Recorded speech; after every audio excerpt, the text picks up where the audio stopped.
Sam, a difficult defeat yesterday, but you bounced back like champions do with this important victory. Talk to us about that. Well, it was an absolutely horrendous game, of course. I think I played very badly. I think Elshan also played very badly, and I think he made the last mistake. But no, I mean, I was very demoralized yesterday. I mean, it's funny, like, I don't know why this loss was so painful. It didn't look like that. Okay, I made like 1 or 2 mistakes and lost. You know, that's sort of how most of your losses go, but just something about the way it happened just really got to me. And today I barely even prepared. I said, I mean, I understood that by playing e4 in the first move, because Elshan had sort of played some sort of randomish lines in the first 2 rounds that he hadn't played before against d4. I figured he would play something random against d4 as well. I didn't prepare much. I just thought go in and play.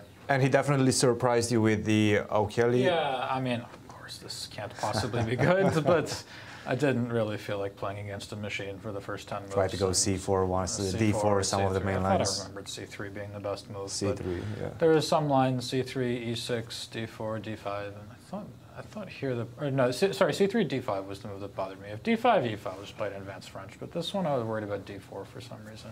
And if I play e takes d5, we're sort of going to get back. No, well, here maybe it's fine, but like if I play d5, I'm sort of back in some c3 Sicilian, which I don't know. You don't want to play. Yeah, I'm not. It's probably a good version for white, but I just sort of thought, let's just freestyle. Try to go g3 at move 2, and yeah.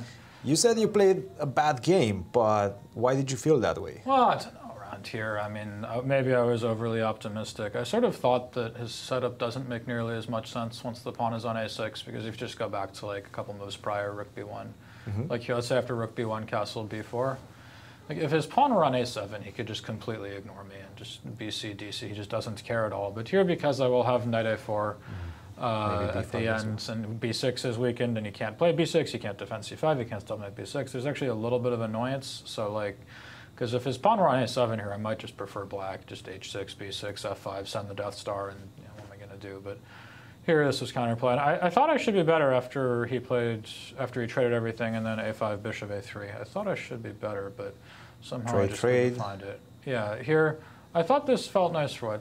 a4 is better for black. What am I smoking? Does my pawn not get to c6, or am I just completely insane?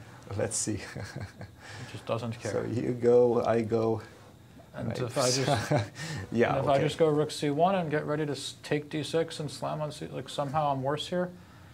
I told you it was a bad game. Don't trust the engine too much in this type of positions. Yeah, but like, I don't know. It was probably pretty balanced for a while, and then.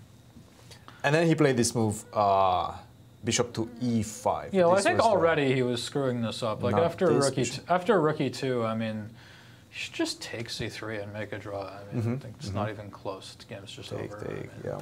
And when he played e3, like already I was wondering, because if I go h3, it's a dead draw. Like h3, bishop c3, take, rook b2, rook c5, king e2. This is just a draw.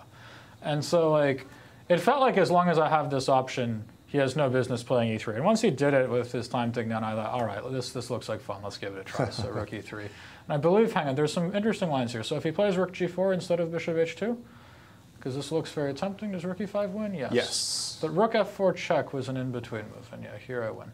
But rook f4 check was an in-between. No, not here. Instead of rook g4. Instead of rook g4. This was where it was interesting.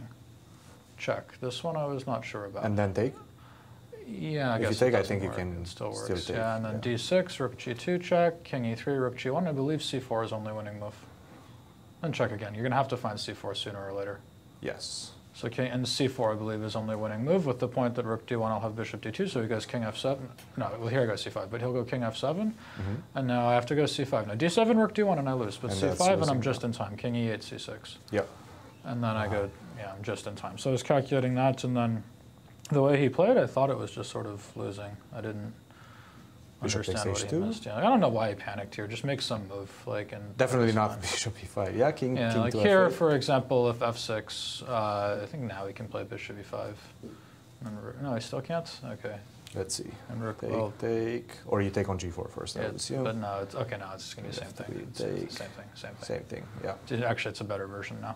Yeah. But no, yeah, I don't know. Like f6, if you just make some move instead of bishop e5, like I don't think he needs to panic at all. Just f6, just yeah, h6, sure. And I think this is just a dead draw. I don't think I can make further progress. But bishop e5 on the last move before time control is a nice gift, and I think this queen ending wins.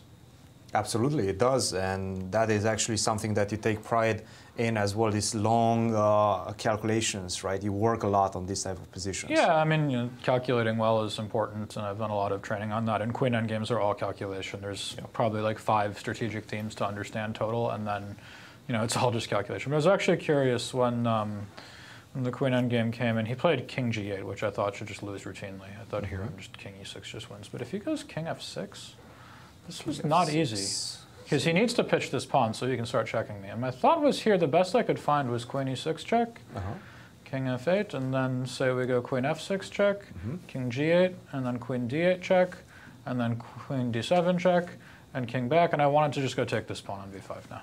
This was the best I could find.